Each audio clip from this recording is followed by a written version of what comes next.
menanyakan korban. Lalu mereka bikinlah pertemuan di kafe. Itu ceritanya. Jadi dia tahunya peristiwa yang didakwakan itu dari situ. Yang satu lagi dia bersaksi, dia mendengar, ya itu juga dia lupa ada 2 nama yang dia sebutkan. Kalau nggak si A, si B, cerita tentang korban, bukan dari korban langsung. Jadi ya bingung juga kita kan. Makanya saya diperiksa bersamaan aja dua-duanya yang memang secara kualifikasi sebenarnya yaitu saksi berawal dari desas-desus.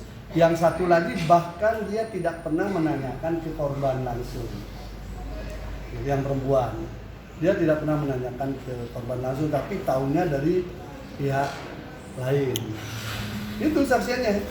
Makanya kami tadi meminta kepada majelis hakim kalau bisa hadirkan saksi-saksi yang disebutkan di dalam dakwaan lebih dulu, sehingga rangkaian cerita itu bisa nyambung.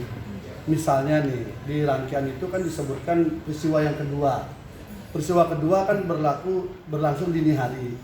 Bahwa di atas jam 10 itu ada pertemuan di sebuah warung wedang jahe apa wedang itu. Itu ada orang disebutkan, hadirkan dong dulu, itu bener nggak? Terus yang kedua, setelah dari itu katanya ada orang naik sepeda motor mengantarkan dia ke lokasi. Itu kan saksi fakta. Hadirkan dong, bener nggak itu? Lalu setelah sampai di lokasi katanya ada banyak orang di situ, laki perempuan, menurut pengakuan saksi. Siapa kira-kira itu? Hadirkan toh.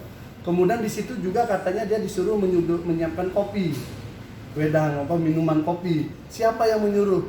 Hadirkan dong. Kan ini satu rangkaian peristiwa. Kok yang ini nggak hadir? Malah yang hadir itu yang dilindungi LPSK yang tidak ada kaitan. Semua bahasanya adalah saya mendapat cerita dari gitu loh. Makanya tadi kami minta secara khusus, tapi majelis hakim menyampaikan itu kewenangan JPU. Tapi saya bilang ini kan ada di BAP gitu loh. Ada di BAP, kalau bisa dihadirkan dong untuk mencari kebenaran yang benar gimana. Tadi akhirnya diharapkan majelis hakim, kami pun berharap itu bisa dihadirkan. Tadi JPU menyampaikan taksi lagi dari pihak JPU untuk mempercepat proses ini. Ya kami tunggu dulu. Kalau ternyata 5-5-nya isinya hanya mendengar cerita juga, kan kasihan terdakwa toh.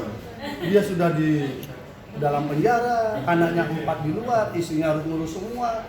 Sementara kita harus mendalami kasus hukum seperti itu gitu. Jadi kami minta tadi, tapi hakim membuka opsi juga. Seandainya itu tidak ini mungkin bisa melalui penetapan atau